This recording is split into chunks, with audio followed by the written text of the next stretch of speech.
Ok, estamos grabando, perfecto. Bueno, nuevamente buenos días. Bueno, el día de hoy, que es el día previo al control, usualmente a mí no me gusta cargar estas clases en particular con tanto contenido, digamos, a lo mejor pesado o teórico. Más bien me gusta tratar de distender un poco la clase en conceptos tal vez un poco más aplicados y tratar de llevar la conversación de la clase previa al control usualmente en esa dirección, ¿no? Tratar de descargar un poco la parte como fuerte a nivel conceptual y hablar un poco más como de aplicaciones, ¿no? Es una práctica más o menos común que yo hago y cuando la planificación más o menos la puedo lograr respetar, lo hacemos y bueno, justamente lo logramos hacer para esta primera instancia. Entonces el día de hoy yo voy a hablar de ciertas aplicaciones y tal vez yendo un poquito más hacia la física, más que lo que nosotros hemos visto en métodos numéricos, de un par de, digamos, análisis que son interesantes y que se utilizan a nivel práctico en ingeniería estructural principalmente. Y bueno, con a medida del curso les puedo ir mencionando otros tipos voy a ir colocando clases intercaladas con ciertas aplicaciones para que ustedes vean un poco la contextualización y, digamos, la necesidad que nosotros eventualmente vamos a tener de utilizar métodos numéricos en problemas un poco más específicos. Entonces aquí yo les coloco, digamos, un problema bastante, a mi juicio, interesante, ¿sí? Em, y tiene que ver con las estrategias que usualmente existen para el control de vibraciones en estructuras, ¿no? Y ese control de vibraciones, producto principalmente, o digamos, vibraciones que se producen principalmente por dos efectos. Primero por sismos y después por acciones de viento, ¿sí? Eh, y son, digamos, los dos tipos de excitaciones principales que una estructura muy esbelta puede tener. Una estructura esbelta podemos entenderla como un edificio, pero también pudiéramos entender esto un poco extrapolado a puentes y algún otro tipo de aplicación industrial, ¿no? Una estructura más pequeña, eh, en general, sí, tipos de estructuras, digamos, más pequeñas. Incluso se puede abstraer un poco a aplicaciones distintas, por ejemplo, equipos montados sobre equipos, por ejemplo, una bomba, una turbina colocada sobre una fundación, ¿sí? Yo pudiera también entender un poco el problema vibratorio de esa otra manera, el problema de control de vibración.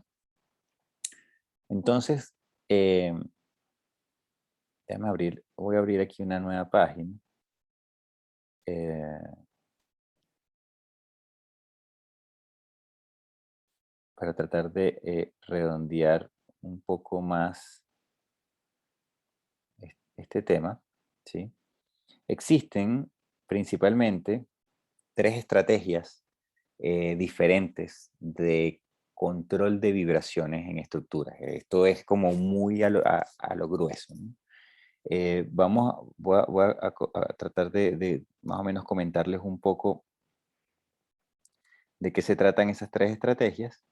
Aquí tenemos, por ejemplo, estoy colocando un esquema también muy básico de un edificio. Esto es como para tratar de entender conceptualmente un poco de qué estoy hablando. Em, una de las primeras estrategias que existen es em, lo que habíamos hablado hace algunas clases sobre colocar un péndulo en la parte superior de la estructura, ¿no? Entonces, una de las estrategias acá es, yo coloco aquí en el último piso de mi estructura, yo coloco un péndulo, ¿sí? Tal cual, un péndulo. De tal manera que cuando el edificio se mueve hacia un lado, el péndulo tiende a quedarse por inercia, y cuando el edificio se mueve hacia el otro lado, el péndulo tiende a quedarse porque el péndulo está como sujeto en el aire, ¿no? Básicamente. O sea, en lo que toda la estructura tiende a moverse hacia la derecha, esta masa del péndulo tiende a quedarse estacionaria, ¿sí? Entonces tiende a ser como una contraposición a el movimiento de la estructura. Pero eso Eso depende principalmente de la longitud del péndulo o de la frecuencia que tiene ese péndulo como tal. Entonces uno lo que tiene que hacer es sintonizar un poco no, hay que hacer un trabajo de diseño para sintonizar la frecuencia de ese péndulo respecto a la frecuencia que va a tener de oscilación, la frecuencia en la cual va a oscilar la estructura.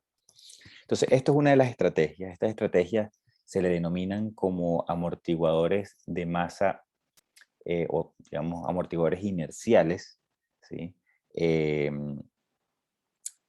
sí, para que lo sepan, esto se llaman, en inglés se le conoce como tune mass damper.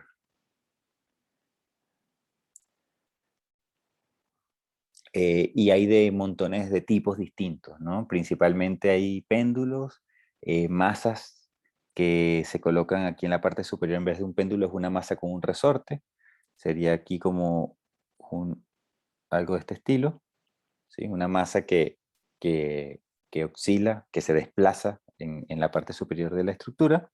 Y también hay sistemas que son tanques de agua, en el cual uno lo que trata de controlar es la oscilación del oleaje que se produce en el tanque, de tal manera que cuando el edificio se mueve, el tanque tenga el agua desplazada en sentido contrario, o que el agua se esté desplazando en sentido contrario al desplazamiento de la estructura, ¿no? De tal manera que trate de frenar inercialmente a la estructura. Entonces, esto es un tipo de estrategia de control de vibraciones, que es principalmente efectiva cuando la excitación es eh, a través de presión por viento, ¿no? Cuando uno tiene un viento fuerte, una tormenta, y un edificio sumamente elevado, esbelto, principalmente muy, muy, muy alto, sobre los 300, 400 metros de altura.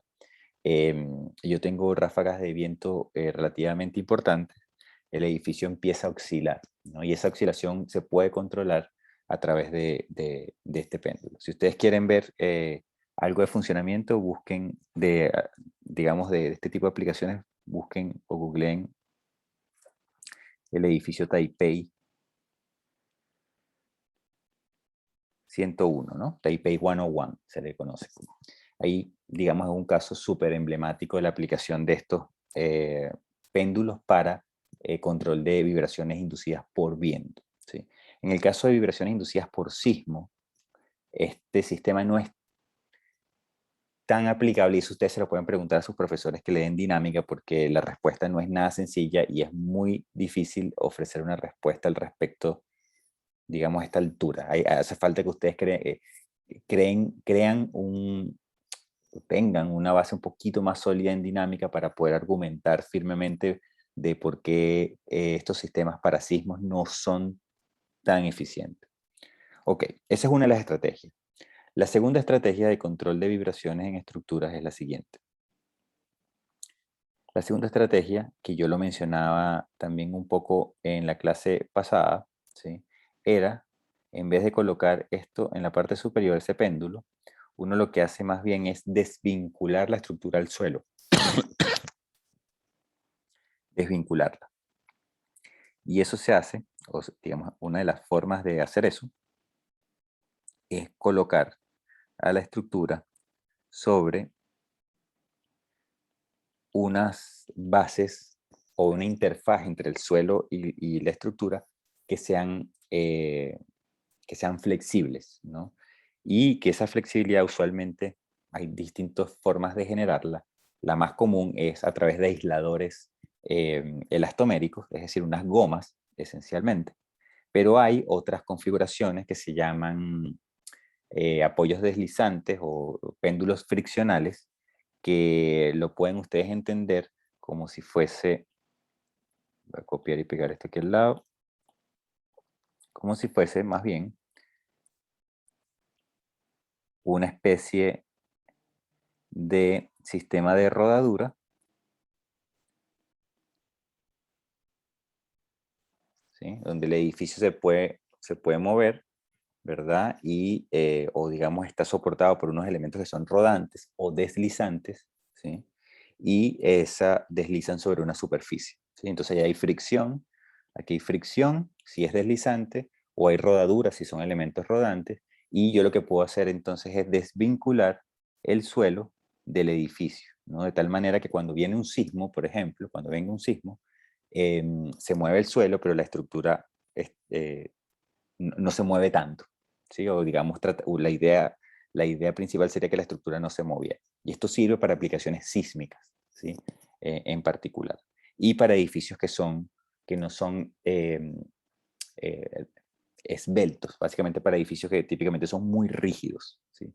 Es decir, cuando yo hablo de rígido es que el edificio se comporta como un bloque, no tiende a flectar como tal, ¿sí? Si el edificio no logra moverse así, sino que se mueve como un rígido, se mueve como un bloque. Entonces, bajo esas aplicaciones o en esas condiciones, a mí me conviene a veces hacer la aislación. Y esto típicamente uno lo consigue con edificios que son de baja altura, edificios de 3, 4 pisos, que son rígidos como tal, porque es un bloque básicamente. Entonces, yo puedo colocando gomas acá abajo, yo puedo cambiar la rigidez eh, completa de la estructura, ¿sí? Porque al yo tener un bloque sumamente rígido, si yo coloco ese bloque rígido sobre unas gomas, el conjunto ahora, goma, estructura, también se hace flexible, ¿sí? En cambio, y yo logro entonces, logro desvincular, ¿sí? Logro desvincular la estructura del suelo. Si por el contrario mi edificio es muy flexible, ¿sí? Si esto es muy flexible, por ejemplo, el Costanera Center, no sé, una cosa altísima, ¿verdad? El edificio ya de por sí es flexible, ¿sí? Entonces, si yo coloco ese edificio sobre algún aislante, ¿sí? Sobre alguna goma, como el edificio es flexible, la goma también es flexible, entonces yo tengo ahora un conjunto, estructura y goma, que todo es flexible, y el efecto entonces se pierde, porque ya el edificio de por sí es flexible, ¿no? Entonces no logro compensar nada. Vean el caso extremo, en el cual yo tengo un edificio que es extremadamente largo, vamos a decir que esto, digamos, es un poste con una masa muy grande arriba. Si en este caso yo vengo y excito sísmicamente esta estructura, lo que va a suceder es que el piso se va a mover, pero la parte de arriba no. Entonces, cuando esto se empiece a deformar, lo que va a suceder es que el piso se mueve, pero la masa no. Entonces, y eso es lo que le sucede a estructuras, ¿verdad? Que son extremadamente flexibles. Esas estructuras entonces empiezan a vibrar así, pero el piso se mueve y la masa no, ¿sí? Entonces, si yo ahora agarro y le coloco a esta interfaz suelo-estructura, aquí, yo le coloco un aislador, no hago absolutamente nada, ¿sí? Entonces, por eso estos sistemas de aislación funcionan solamente cuando esta estructura es rígida, ¿sí? Es rígida. Entonces, allí es donde nosotros tenemos digamos, un beneficio. Entonces, esta es una estrategia, ¿verdad? Que es el tema de estos péndulos. Esto es otra estrategia, que es eh, la aislación sísmica. Y después hay una tercera estrategia que tiene que ver con disipación como tal. Si cuando uno habla de disipación, lo que uno habla es convertir la energía, eh, que esencialmente es energía cinética y potencial, es un intercambio de energía cinética y potencial que ocurre al vibrar, al momento de que el edificio está vibrando. Yo lo que quiero es buscar transferir esa energía a otro tipo de energía. Y ese de otro tipo de energía puede ser energía de deformación o calor directamente, ¿no? Yo necesito convertir esa energía cinética y potencial que se está intercambiando, yo necesito convertir fracciones de esa energía en otro tipo de energía. De tal manera que yo pueda, si yo tengo aquí, por ejemplo, un intercambio de energía cinética y potencial, en cada intercambio a mí me interesa ir sacando de a poquito energía, ¿sí? Ir sacando, de tal manera que la vibración va a ir decreciendo eh, más rápidamente en el tiempo, ¿no? Y para eso, entonces, lo que uno típicamente hace es en estructuras que son flexibles, ¿sí? Ahora en estructuras que son muy flexibles, por ejemplo, una estructura que cuando esté vibrando tenga, más o menos algo así, digamos, a medida que está siendo excitada. Una de las estrategias que a mí me interesa incorporar es ver cómo puedo yo aprovechar esa deflexión que está teniendo la estructura, ¿sí? Em, para poder convertir, ¿sí? Para poder convertir esa deflexión en otro tipo de energía que salga del edificio.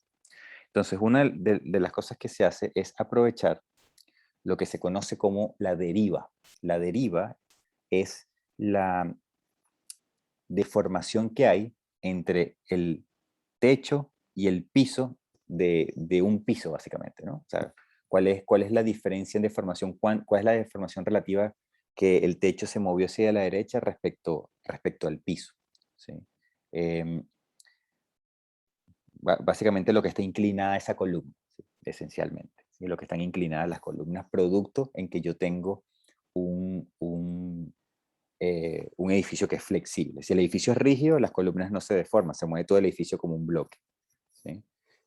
Se mueve todo el edificio, es como si yo tuviese el edificio acá, muevo el piso, pero el lápiz se mueve como un rígido, ¿sí? Se mueve en conjunto con el suelo. En cambio, si yo tengo algo flexible, la estructura pues entonces tiene esa deformación entre pisos. Entonces, esta estrategia lo que busca,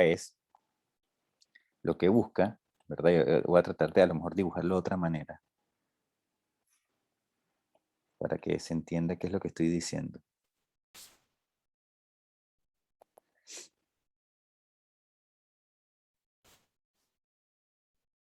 Algo más real, tal vez, un dibujo más real, pudiera ser así.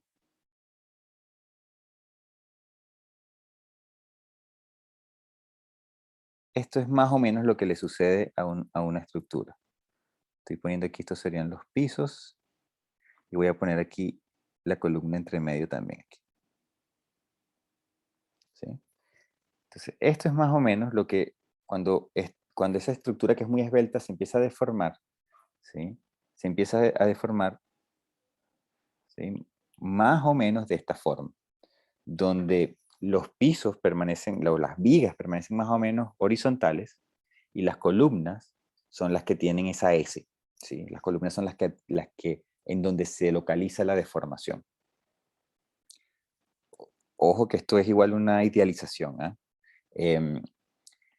Pero lo podemos entender de esta manera. Entonces, ¿qué es lo que uno pudiera aprovechar? Lo que uno pudiera aprovechar es esta distancia que hay acá, ¿sí? Que es la deformación entre pisos, esta distancia que está aquí. Lo que se deforma un piso respecto al piso inferior, o sea, el piso del piso de arriba respecto al piso del piso de abajo, ¿no? O sea, la deformación relativa que hay entre techo y piso, básicamente. Y yo puedo entonces utilizar eso, ¿verdad? Para colocar acá, y voy a borrar esto para esta columna del medio para abrir un poquito más de espacio. Yo lo que pudiera hacer, como yo sé ahora que el piso de arriba se deforma respecto al piso de abajo, ¿sí? Hay como un cizallamiento y hay un desplazamiento efectivo, ¿sí? Este desplazamiento efectivo que está acá. Y de hecho, para que tengan una idea, ese desplazamiento por norma, ¿sí? Se estila que tiene que ser menor a el 1% de la altura que hay entre piso y techo, ¿sí? Eso es un desplazamiento sano, ¿sí? O digamos límite. Si el desplazamiento excede el 1% de la altura entre el techo y el piso, uno lo que, digamos, el estándar nos dice a nosotros que estas columnas empiezan a sufrir algún tipo de daño, ¿no? Empieza a incurrir en un régimen que es no lineal. Pero mientras se mantenga en 1%, digamos, nosotros estamos a salvo. Y es lo que nos exige la normativa de diseño. Ok, entonces, ¿qué sucede? Bueno, ¿dónde ocurren las mayores deformaciones? Bueno, las mayores deformaciones ocurren en los pisos inferiores, ¿sí? Porque recuerden que esto está excitado en la base. Entonces, toda la estructura, como es flexible, va a tender a quedarse quieta. Es el ejemplo que yo di aquí del, del péndulo, ¿sí? Si la estructura es muy esbelta, cuando yo muevo el suelo, pues esto va a tender entonces a la parte de arriba va a tender a quedarse quieta y la parte de abajo va a tender a moverse un montón, ¿no? Entonces, si ustedes ven como la sombra que que deja la vibración, ¿sí? Se van a dar cuenta que las mayores deformaciones de las estructuras están acá abajo, en los pisos inferiores, ¿sí? Entonces yo esperaría, o nosotros esperaríamos, que estas distancias, que voy a colocar esto en otro color, uno esperaría que estas distancias fuesen aquí mayores que acá arriba, ¿sí? Entonces yo esperaría siempre que las deformaciones entre pisos sean más altas en los pisos inferiores. Y de esa manera, entonces lo que uno puede hacer, ¿verdad? Como diseñador, uno lo que puede hacer es colocar algún tipo de elemento aquí, en esta diagonal, porque recuérdense que esto se está cizallando, esa diagonal crece en tamaño, algún tipo de elemento de disipación, ¿sí? Yo puedo entonces colocar allí un amortiguador. Y puedo colocar desde un amortiguador, literalmente como un amortiguador de un auto, ¿sí? Es decir, un cilindro que tiene un émbolo que desplaza un fluido viscoso de un recipiente a otro, y ahí es donde se crea la pérdida de energía en transferir, digamos, el desplazamiento entre pisos. Yo lo convierto en pérdidas al hacer pasar un fluido por espacios pequeños, ¿sí? Esencialmente se convierte eso en calor, básicamente. Em, o se hacen pérdidas por fricción en fluido. Yo puedo tener entonces un amortiguador tal cual como el amortiguador de un auto, acá, ¿sí? Tal cual como el amortiguador de un auto. Pero yo también puedo tener em, otro tipo de dispositivos, que son dispositivos que disipan energía por deformación. Cuando ustedes, por ejemplo, agarran un clip, ¿sí? Un clip, un alambre, y ustedes lo doblan, tanto, ¿verdad? Que lo sueltan y ese alambre adoptó ahora una forma distinta, ese alambre quedó deformado plásticamente. Eso significa que parte de la energía que yo le coloqué a, en la acción o que invertí en la acción de deformación o de excitación, quedó convertida en deformación plástica, ¿sí? Es una energía que se gastó en deformar plásticamente, ¿verdad? Y esa energía no se recupera. Fíjense que no es como un resorte que si yo le coloco una fuerza al resorte y después suelto el resorte se recupera. Y por eso se dice que esa energía es una energía potencial, porque la energía potencial en este caso es reversible, ¿sí? Yo le coloco una energía al sistema y el sistema me devuelve a mí esa misma cantidad de energía. Eh, y por eso uno habla de energía potencial y pasa lo mismo con la energía potencial gravitatoria, ¿sí? Si yo subo un objeto, le coloqué un trabajo o una energía en subirlo, si yo lo suelto, él va a volver a utilizar la misma cantidad de energía para llevar el objeto al lugar inicial. Aquí pasa exactamente lo mismo con un resorte. Ahora, si yo el resorte lo estiro lo suficiente, o sea, muchísimo, hasta el punto en que queda deformado plásticamente, entonces esa energía ya no se puede recuperar. Entonces hay una energía que yo invertí, ¿verdad? Que parte de esa energía que yo invertí queda o se transforma en deformación plástica o fue invertida para hacer o generar una deformación plástica. Entonces, es el caso del resorte que lo estiro y queda estirado, o es el caso de un clip que yo lo muevo y queda deformado. Entonces, yo puedo utilizar ese concepto para generar dispositivos eh, que a través de ese mecanismo eh, disipen energía, ¿no? Y entonces existen, por ejemplo, existen dispositivos que son dos planchas metálicas, por ejemplo, aquí para decir uno solo, unas planchas que son así. Lo azul son planchas metálicas. Esto está soldado acá arriba, ¿sí? Estas planchas están aquí en el aire, las planchas azules. Y lo que uno hace entonces es que esto se conecta al techo, esto se conecta a la parte, al piso, ¿sí? Y cuando hay un movimiento relativo, entonces uno lo que juega es a que haya deformación plástica en esos elementos que son azules, ¿no? Que son típicamente elementos metálicos. Em, hay montones de configuraciones, ¿no? Entonces, a medida que yo hago ese cizallamiento, que hago ese movimiento superior e inferior entre pisos, ¿sí? Yo lo que hago es voy deformando plásticamente eh, esos metales azules y lo que estoy haciendo es convirtiendo la energía de vibración en deformación plástica de un elemento. ¿Sí? Y cuando el sismo termina, uno viene, inspecciona cuán dañado están esas láminas azules y yo puedo entonces reemplazarlas. ¿Sí? Son como una especie como de fusible. Ok. Entonces, digamos, estas son las tres estrategias que abundan en sistemas de control de vibraciones en estructura. Entonces son los péndulos, aislación y disipación directa. Entonces, ¿cuál es uno de los problemas que hay? No, uno de los problemas que hay es que al tener un edificio, ¿sí? Una estructura, aquí tenemos columnas, vigas, ¿sí? La deformación que hay, es decir, lo que se mueve el techo respecto al piso, usualmente es poco, ¿sí? Es muy poco. Por lo tanto, nos conviene a nosotros, como ingenieros, si queremos colocar un elemento que disipe energía, es decir, queremos colocar acá un elemento que disipe energía, o sea, que esté por un lado pegado al techo y por el otro pegado al piso, nos conviene a nosotros realizar algún tipo de diseño que amplifique ese movimiento.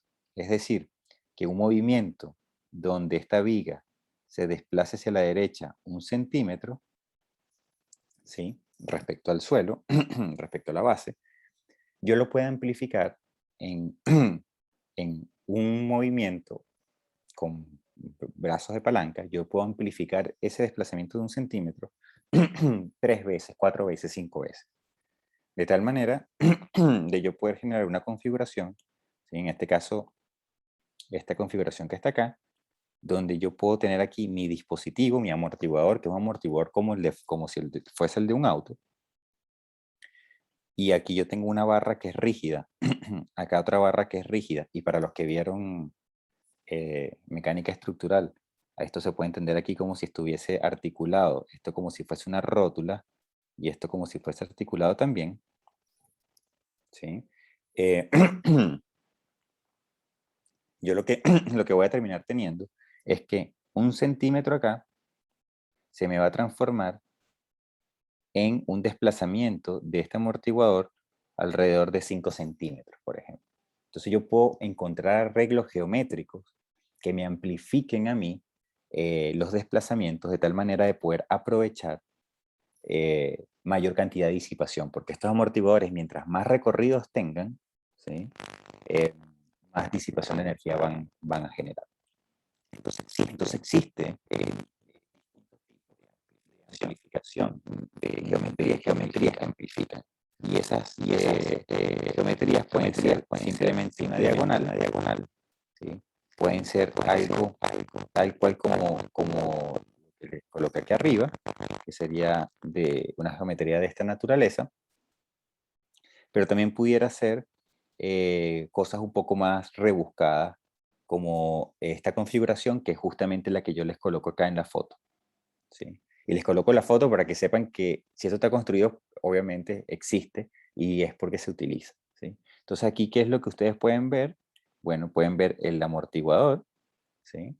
Pueden ver el amortiguador y simplemente estos brazos que están acá, que estoy colocando en rojo, ¿sí?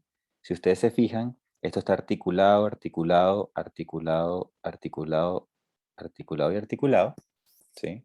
Y lo que hacen es justamente amplificar el desplazamiento. Cuando el techo se mueve una unidad, lo que se mueve el amortiguador, digamos, es varias unidades sobre esa unidad de desplazamiento del techo. Y después esto se puede combinar en serie con otros dispositivos que están allí al fondo, ¿sí? Entonces, no es solamente un solo dispositivo, sino que una serie de dispositivos.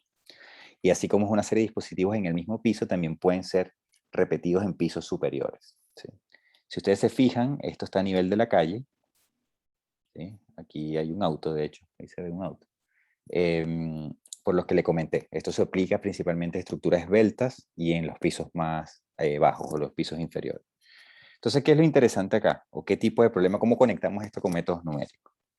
Bueno, resulta que estas configuraciones que yo les presento aquí son configuraciones que vienen caracterizadas por un factor de amplificación, ¿sí? Que es ese valor F que están allí. Y ese valor F depende de la geometría. Depende de la geometría que yo tenga. Entonces ese valor F me dice a mí cómo es la relación de fuerzas y de desplazamiento entre el dispositivo y el piso, ¿no? Entonces, qué es lo que yo busco? Bueno, yo busco tratar de entender, ¿verdad? Estos mecanismos de amplificación, yo los trato de entender como si fuesen un sistema de esta manera, como si fuese un resorte o un amortiguador colocado directamente anclado al techo y al piso, ¿sí? O sea, es como una especie de analogía, porque entender esta configuración es muy simple, ¿sí? Si ustedes a esta configuración, le hacen un diagrama de cuerpo libre al resorte, ¿verdad? Ustedes van a ver la fuerza que siente el resorte como tal, la fuerza que siente el dispositivo o el amortiguador. Y por ese mismo principio de acción y reacción, yo tengo que esa fuerza es la fuerza que siente la estructura, ¿sí? Básicamente es la fuerza que está frenando la vibración del techo respecto al piso, ¿sí? Entonces, a mí me conviene expresar, ¿sí? Saber cuál es la fuerza que está ejerciendo todo el dispositivo como tal sobre la estructura, ¿sí? Esa fuerza de manera horizontal, como reacción horizontal. Entonces, cuando yo tengo un dispositivo que tiene esta forma, es complicado encontrar cuál es esa reacción, porque aquí yo tendría un montón de reacciones, tendría que proyectar un montón de fuerza, y para simplificar eso, entonces uno lo que utiliza son estas relaciones de amplificación. Y estas relaciones de amplificación lo que nos dicen a nosotros es justamente cómo es, ¿verdad? Esta fuerza que es horizontal puesta sobre la estructura, ¿sí? Comparada con la fuerza que siente el dispositivo. El dispositivo. Entonces, esa relación de esta fuerza de las estructuras sobre la fuerza del dispositivo, que sería la fuerza que siente el dispositivo allí como tal, ¿sí? Viene dada por esta relación. Y esa relación viene por el factor F, que es un factor de amplificación, ¿sí? Y así como yo puedo relacionar las fuerzas, ¿sí? Es decir, la fuerza que siente la estructura y la fuerza que siente el dispositivo, fíjense que en este caso el dispositivo siente una fuerza en la dirección axial del dispositivo. Em, Así como yo puedo relacionar las fuerzas, también puedo relacionar las deformaciones. Entonces yo puedo relacionar la deformación de la estructura en esta dirección respecto a la deformación o al desplazamiento que tiene el dispositivo como tal, a través de la misma relación de amplificación, ¿sí? Y después lo que yo necesito, ¿verdad? Yo tengo entonces estas relaciones que me dicen cómo se deforma el dispositivo, cómo se deforma la estructura, cómo se desplaza el dispositivo, cómo se desplaza la estructura, pero después yo también tengo que tener caracterizado cómo es el dispositivo, es decir, cómo es la relación fuerza del dispositivo, desplazamiento del dispositivo, que sería la rigidez o el amortiguamiento del dispositivo como tal. Y esos dispositivos son usualmente no lineales, ¿no? Es decir, que esa relación fuerza-dispositivo, rigidez del dispositivo, usualmente no cumple la ley de Hooke de manera perfecta, ¿sí? Entonces, uno tiene que recurrir a eh, distintos tipos de técnicas para resolver los problemas, ¿no? Entonces, en este caso, yo les coloco un ejemplo donde el dispositivo tiene una relación de fuerza-desplazamiento o fuerza-deformación que es cúbica. Y después yo tengo acá abajo mis dos relaciones o las expresiones que me relacionan la deformación del dispositivo, relacionan la deformación del dispositivo con la deformación de la estructura y la fuerza del dispositivo con la fuerza de la estructura. Y combinando estas tres ecuaciones, ¿sí? Yo puedo llegar entonces a una expresión, ¿sí? Que me dice a mí cómo va a ser la deformación de la estructura horizontalmente respecto a la fuerza de la estructura horizontalmente, ¿sí? Y si me doy cuenta, entonces esta expresión es una expresión que es no lineal, ¿sí? Y entonces aquí es donde yo, dependiendo de la pregunta que quiera resolver, voy a necesitar aplicar algún método de numérico, principalmente un Newton-Raphson, para poder resolver este problema. Porque yo aquí me pudiera preguntar cuál es el desplazamiento, cuál es el desplazamiento que se produce en la estructura, ¿sí? De un piso, del techo respecto al piso, cuando la fuerza es una fuerza dada. ¿Sí? Cuando la fuerza sobre la estructura es una fuerza dada. Esta fuerza sobre la estructura puede venir de un sismo, por ejemplo. Y yo la puedo más o menos tener cuantificada. Es decir, bueno, yo sé que esta fuerza es de tanto, y yo quisiera saber entonces cuál es el desplazamiento que yo estoy esperando producto de esa fuerza. ¿Sí? Entonces yo para resolver esto necesito hacerlo, lo puedo hacer de manera, aplicando un método numérico en particular, por ejemplo, estáticamente con un Newton-Raphson. Entonces, esto obviamente es una sola ecuación, y esta es una ecuación muy sencilla, ¿verdad? Que si ustedes se ponen a ver, bueno, pueden resolverla al revés, pueden darse distintos valores de X e ir graficando cuánto vale F y hacer esto de manera gráfica nada más, ¿no? Pero esto se empieza a enredar cuando yo tengo entonces múltiples dispositivos y cuando yo tengo dispositivos en distintos pisos, ¿sí? Y ahí ya no es obvio hacerlo de manera gráfica, ¿no? Entonces aquí, digamos, hay un aporte de los métodos numéricos para resolver este tipo de problemas. Entonces, esto es respecto a problemas que uno encuentra en este tipo de estrategias de, dame un segundo, este tipo de estrategias de control de vibración. Pero lo que yo les comentaba la vez pasada también, en la clase anterior, también nosotros podemos ver qué sucede con el tema de la aislación. Y ese es el segundo ejemplo que yo les colocaba acá abajo. Eh, el segundo ejemplo es lo que ocurre, por ejemplo, lo que ocurre en estructuras que son rígidas, pero que están aisladas, ¿sí? Tienen esos bloques rojos que son elásticos, ¿verdad? Son elastómeros que desvinculan o permiten el movimiento de la estructura respecto al suelo. Entonces, si nosotros vemos desde una vista en planta, nosotros podemos esquematizar, ¿verdad? Esa configuración estructural en algo de este estilo, donde tenemos aquí este bloque gris, sería toda la estructura, y después tendríamos estos resortes que me modelarían, ¿verdad?, la elasticidad de los soportes como tal.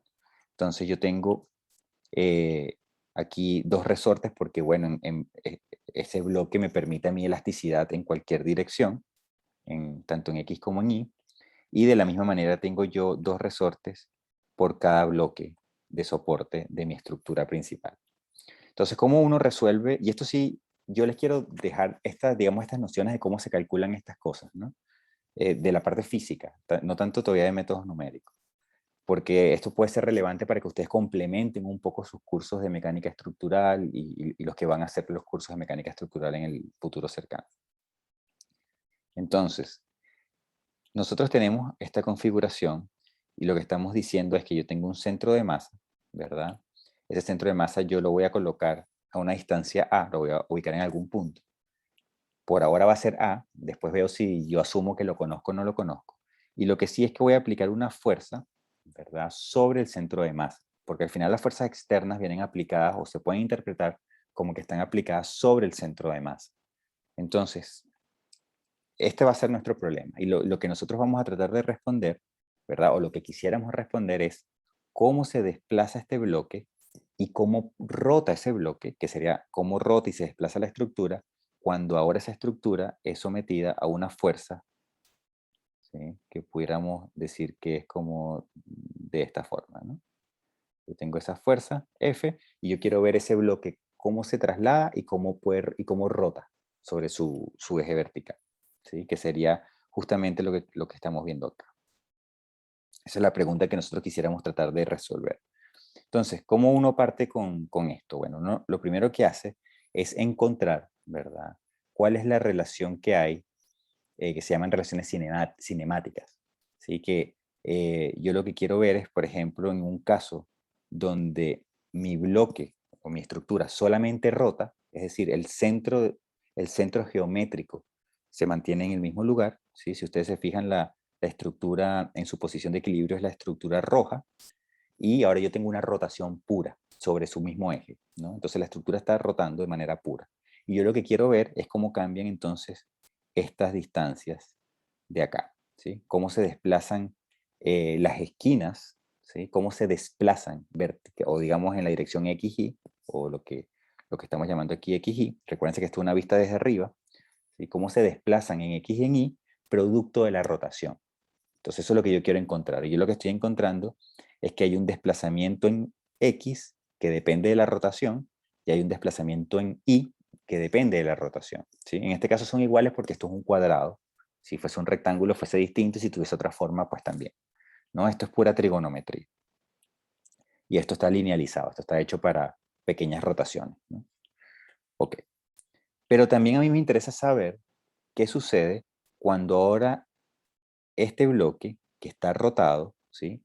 Ahora se traslada, ¿sí? Fíjense que ahora yo tengo mi referencia en un lado, y ahora mi bloque, mi estructura, no solamente rotó sobre su propio eje, sino que se trasladó, ¿sí? Tengo el efecto de las dos cosas.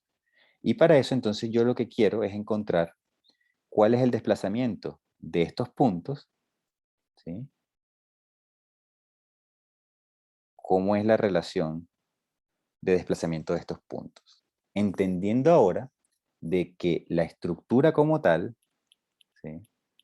Yo la puedo describir, con un desplazamiento XY sobre su centro geométrico. ¿Sí? Yo puedo decir cuánto se trasladó el centro geométrico, y también puedo decir cuánto rotó ese centro geométrico. Entonces yo, con tres características de mi problema, que sería la traslación, las dos traslaciones del centro geométrico de la estructura y la rotación de la estructura, ¿verdad? Asumiendo que la estructura es rígida, ¿sí? Yo puedo entonces describir dónde está en dónde está ubicado ese edificio, ¿sí? En qué parte del plano. Y lo que tengo que hacer entonces es expresar, ¿verdad? Justamente esta deformación que hay aquí, del punto inicial al punto final, en función de esas tres variables, que serían los desplazamientos o las traslaciones y la rotación de la estructura.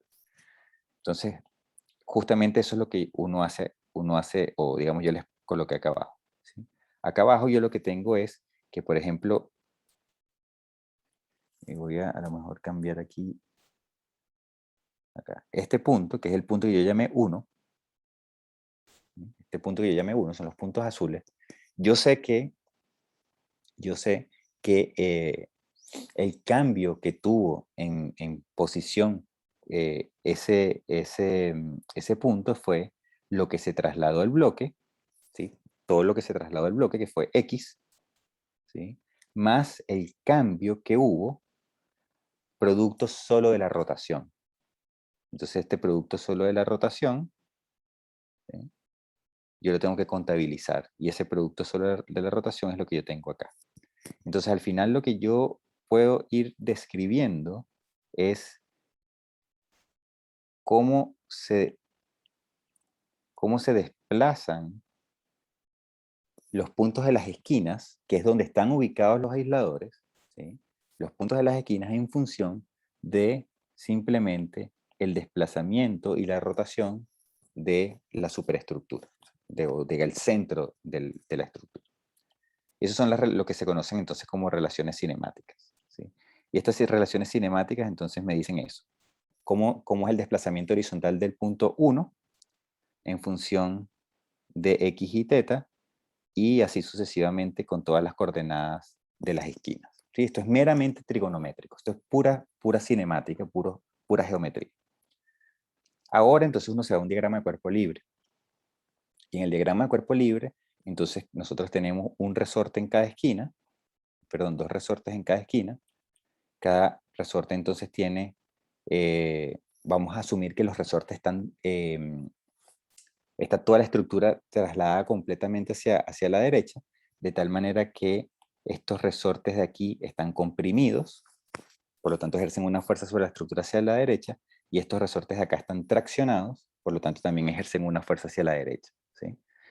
Lo que estoy diciendo en mi configuración original es que si todo este bloque lo estoy echando hacia la derecha, todas las fuerzas que ejercen los resortes van a ir en sentido contrario al, a la deformación, al desplazamiento de la superestructura, ¿sí? Entonces, al hacer eso, de manera similar con la parte vertical, ¿sí? Asumiendo que los resortes superiores se comprimen y los inferiores se traccionan, es decir, están todas las fuerzas que ejercen los resortes sobre la estructura están en la misma dirección, ¿verdad? Ahora uno tiene que colocar las relaciones, porque estos son fuerzas. Yo ahora tengo que encontrar la relación fuerza-deformación de cada resorte. Y si esa fuerza de formación de cada resorte es no lineal, ¿sí? Si estos resortes no son lineales y son, por ejemplo, parabólicos, como los que coloco acá, entonces yo tendría que decir aquí, ¿verdad? Que esto sería la rigidez de ese resorte por el desplazamiento, que sería el desplazamiento en X, 1 porque estoy en la esquina 1, al cuadrado, ¿sí? Y tendría que hacer eso con todas las, sustituir en todas las fuerzas de los resortes. Y de esa manera entonces yo puedo llegar ahora sí a un diagrama en el cual yo tengo las fuerzas, ¿verdad? Pero expresadas en función a los desplazamientos de cada uno, o los desplazamientos locales de esas esquinas, ¿sí? Y ahora, con las relaciones cinemáticas que yo tengo acá arriba, esos desplazamientos locales de las esquinas los puedo expresar en función de la rotación y los desplazamientos del centro de la estructura, ¿sí? Eso quiere decir que yo entonces puedo finalmente expresar todos estos valores en función de X, y teta, ¿sí? Al final. ¿Cómo se hace eso? Bueno, aquí lo que tengo que hacer es sumatoria de fuerzas y de momentos, ¿verdad? Yo tengo aquí, esto es pura geometría, ¿sí? Cómo son las distancias del, pues, pura geometría. Em, Tengo yo entonces las fuerzas, la geometría, descrita aquí de las dos formas, y tengo entonces mis balances de sumatoria de fuerzas en las dos direcciones y la sumatoria de momentos.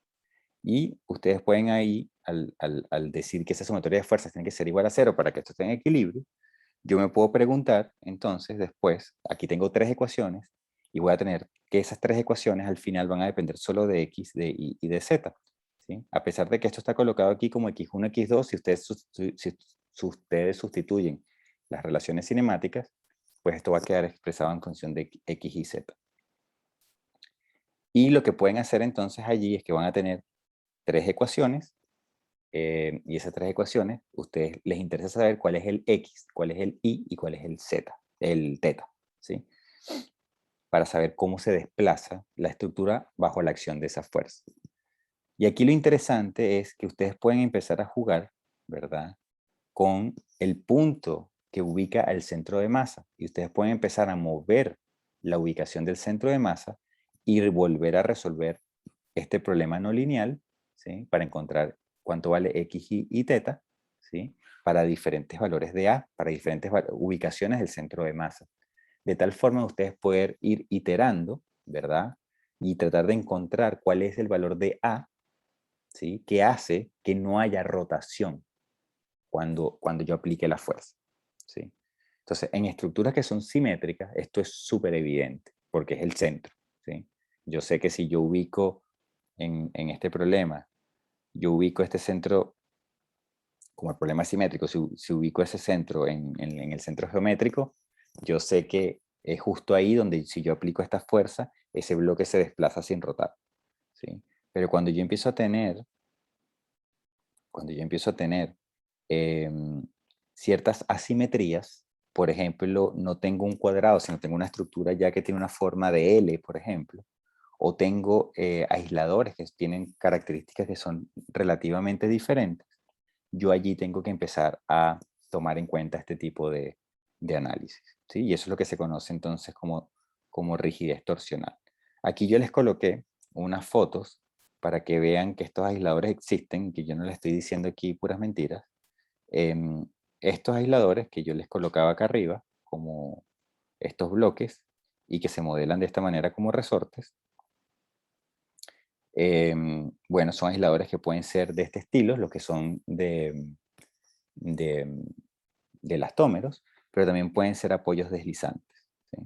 Fíjense que eso es como una superficie que es parabólica, que es la que es pulida, y después tienen esta parte superior que es el deslizador, ¿sí? Entonces ese deslizador está puesto allí, tiene después esto una tapa que es igual a esa parte inferior, que va por la parte superior, y esto queda entonces como un sándwich, ¿sí? Entonces tiene una parte inferior que es parabólica, el deslizador, otra capa superior que también es parabólica, y esto entonces permite el movimiento deslizante de la parte superior e inferior, y esto entonces al final se ve como si fuese una unidad completa, ¿sí? Ok, y bueno, esto es un poco, digamos, un par de problemas que pueden ser de interés y que ustedes eventualmente en sus cursos van a ver. De seguro, torsión accidental, ustedes lo van a ver en sus cursos de dinámica, segurísimo, y de diseño también. Y estos temas que yo les comentaba más de diseño de disipadores o control de vibraciones, hay un electivo del departamento que se dedica principalmente a explorar estas técnicas y de cómo se diseña eh, estos dispositivos para aplicaciones prácticas. Entonces, sepan que ahí hay una eh, bastante tela que cortar, ¿no? Para que ustedes puedan profundizar eventualmente en estos temas. Pero es importante que ustedes vayan teniendo esta visión desde ahora. Entonces, dejo de grabar y podemos tener unos minutos de preguntas.